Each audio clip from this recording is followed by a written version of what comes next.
Hello guys, welcome back to the YouTube channel. We're back again, and today we're pretty much discussing what are those reasons why your visitor visa application can get denied. Right? What are those reasons that can make the IRCC official see your application for the visitor visa and then give you a denial?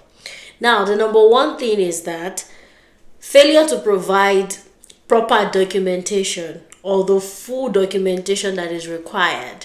So usually when you are applying for a visitor visa, there is usually a checklist of documents that would be required of you to support your documentation, right? Like when you go on the portal to apply, there are a series of items there that you are expected to, add to support your application, part of which would be sometimes they ask for your marriage certificate. If you're married, they ask for your marriage certificate. There'll be a slot there for you to input that document.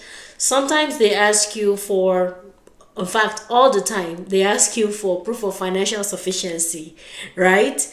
That one is there. They may ask you for your birth certificate, right? They also ask you for a copy of the data page of your travel document, and also a valid means of identification. So there is usually a checklist, and failure to provide or failure, not to provide one of them might actually bring about a denial for you. Also, payment of the application fee. Currently, it costs about $100, if I'm not mistaken, to apply for a visitor visa in Canada. Just the application fee, $100. So you have to pay this fee or this amount as well. Failure to pay and you submit your application like that might also result in a denial. Number two I have on my list here is inadmissibility just due to prior criminality, right? So when you're filling the document, there is usually a spot where they would ask you, have you ever been convicted for any offense, criminal offense, things like that. The best approach to that kind of situation is to be sincere in your application. And if it is something that maybe you have been convicted for, it could even be maybe as little as it could even be a driving offense. Be sincere, but also support the documentation with the appropriate thing that you have done to correct that that offense, right? So just to let the officer know that, okay, I was convicted for this at this time, but I did XYZ, as per the law, as per the process, to correct it. Best approach is to be sincere, but also support your documentation with whatever step it is that you have taken to, enforce the correction that was required at the time. Now, next thing I have here is doubt about the applicant's intention during their stay in Canada. So what this is basically trying to say is that once you are coming in, if the officer that is working on your application or processing your application is not convinced about what your intentions are going to be in Canada, that might actually also land you a denial, right? So what they want is, because again, recall that with Canada there's no physical appearance, right? All you have is your documentation. So usually when you are applying, after you have imputed, they have some mandatory documents that they would require of you. There is also a slot for where you would have maybe additional documents, and that's where most people would usually put in like a letter of explanation, just detailing maybe what they want to come and do in Canada, like what's your intention. You can let the officer just know, I'm visiting Canada for a period of 2 weeks, which I'm going to be doing A, B, C, D. I'm coming for a conference. I'm visiting. I'm coming here as a visitor to visit my uncle, my auntie, my brother, my sister. Clear and concise, right?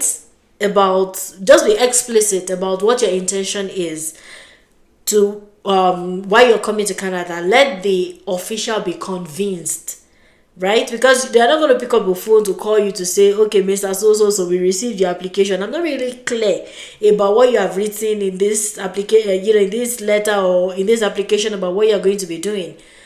They would normally also there's a slot where they're going to ask you, they are going to ask you, you're coming to Canada, what are you going to come and do? Oh, I'm applying for my mom. My mom is going to be visiting me to help me to take care of my child. I've just given birth. She's going to be meeting she's going to be meeting her grandson. My dad is coming, he's going to be meeting his granddaughter. Be clear and direct, and about what the intention is as regards why this person is visiting Canada.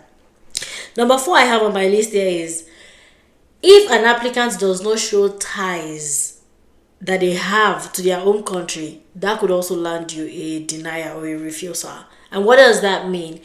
This one especially is very crucial for young people, because you don't want, one of the things that you don't want for your visitor application is for the officer to think that I'm coming to Canada and I don't have the intention of going back. Right? So that is something that you don't want. And this is very common with young people. When they see an applicant that is young, that is applying, and this applicant is not really showing ties that they have in their own country, then they may land them a refusal. An example of this tie could be something like, maybe currently I'm in the university, I'm enrolled in the university for my studies, 4-year course, my second year, this is the second semester break, I'm coming to visit my sister, and then they know that, okay, you're actually schooling back in Nigeria, that means you're definitely going to go back. Okay, that's fine.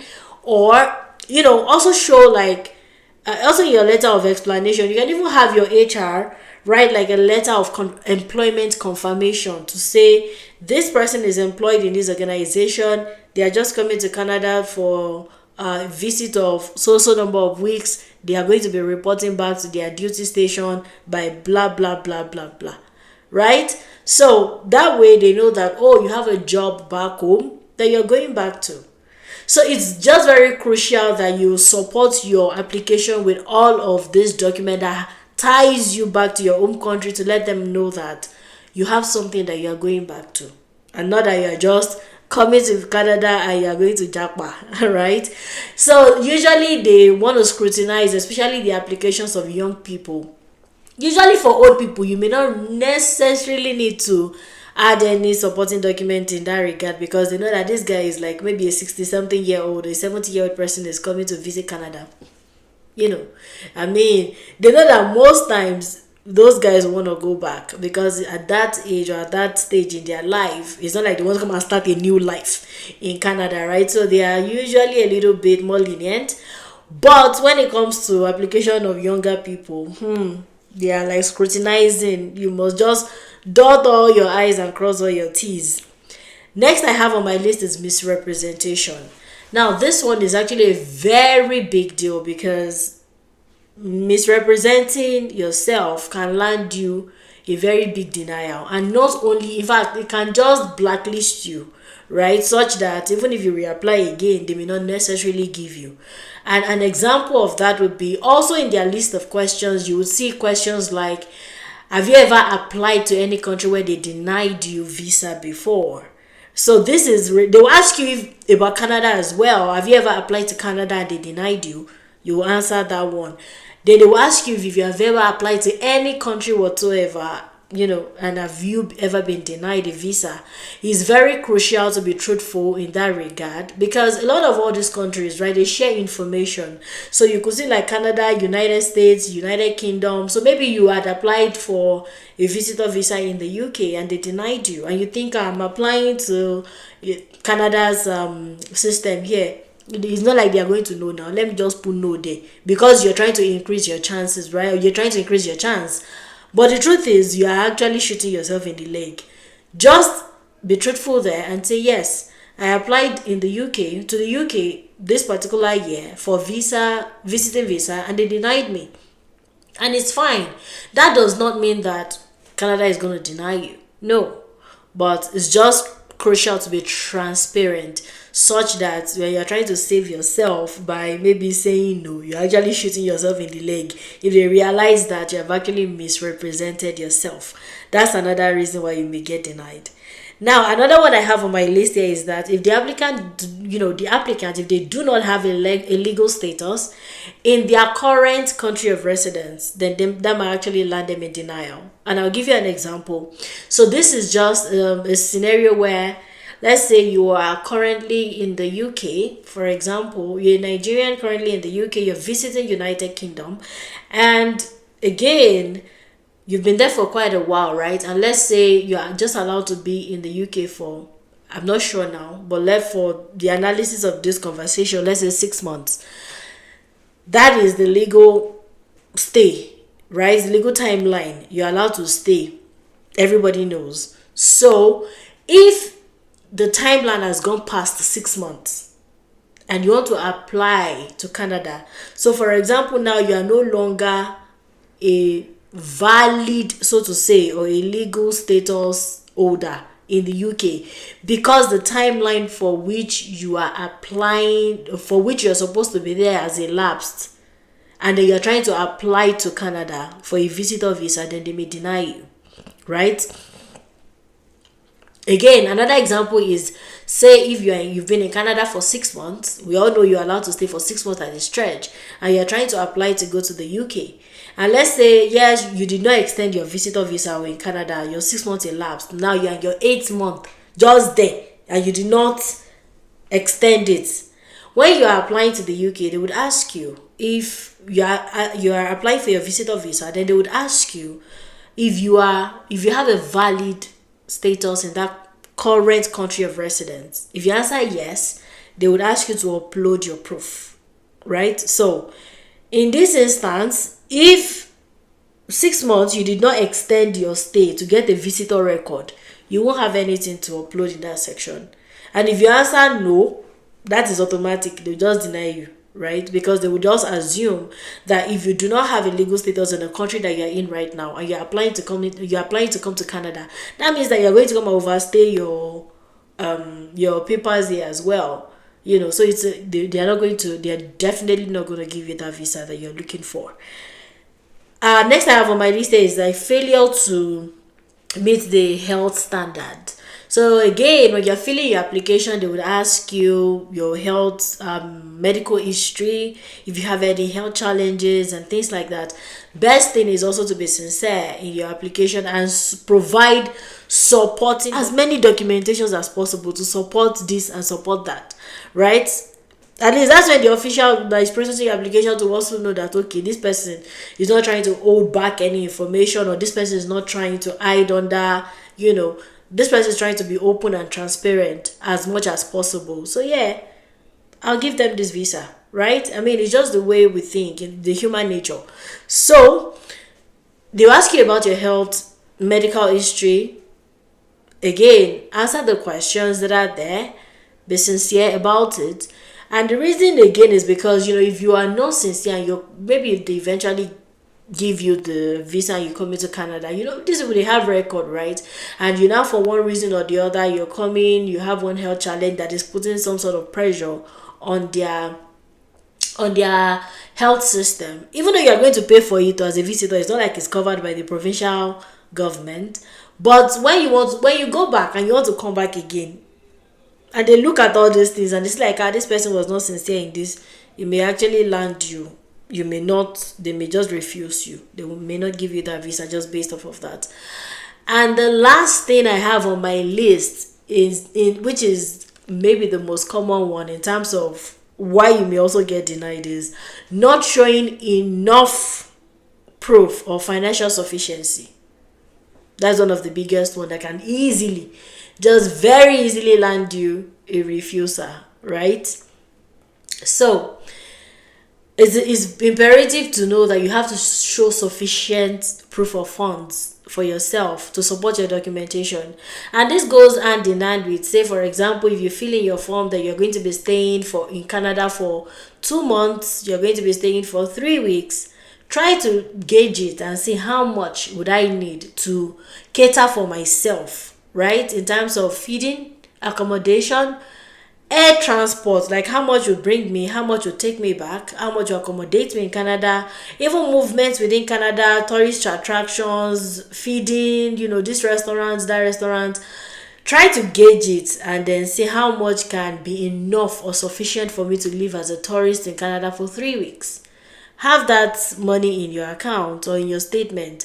And it's also important to know that just don't go and transfer money bam, like maybe it's going to cost you 4 million, and you just carry 4 million and just put in your account like that, 4, and they will see that this thing is just 4 million, just like that. It also would usually raise an eyebrow, like they are wondering, where did you find all of a sudden this kind of money just entered your account? Where did you find it? They like to see that you've been building it, you've been planning and saving towards it gradually, right? So that is also, because sometimes you may think I have shown sufficient proof, but the only reason why you got the denial is because this money came into your account all of a sudden, like that.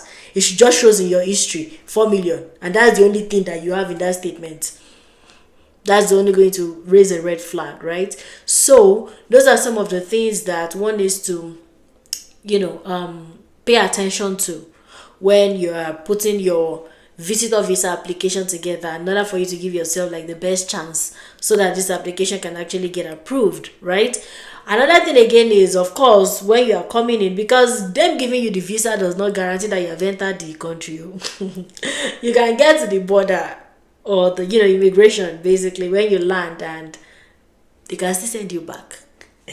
So, but we don't want that to happen.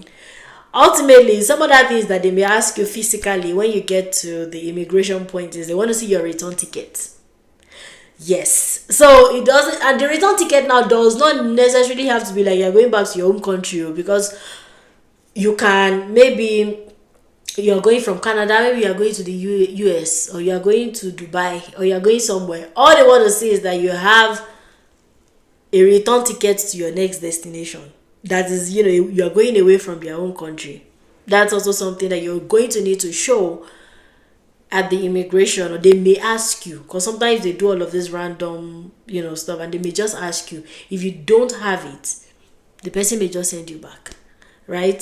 So that's actually what we thought we are going to share with you today. And the good thing is, with visitor visa application in Canada right now, they've actually improved the process, right? It's now fast. At least I know of someone who applied for their parents recently, and it took just 2 weeks for the entire process to get approved. So yeah, that's good news. If you're looking to process an application to come to Canada as a visitor, this may be a good time to apply. It looks like they've improved your process, so you are likely to get a response as soon as possible. But just make sure that you put all these things into consideration when you are putting your application together, because what we don't want happening to you is putting all of the effort in, to make this application and then getting a denial or a refusal at the end of the day. Alright guys, so this is what we thought we were going to share with you today. We have come to the end of the video. Do not forget to do a like, share and subscribe. We'll see you again in our next video. Bye for now.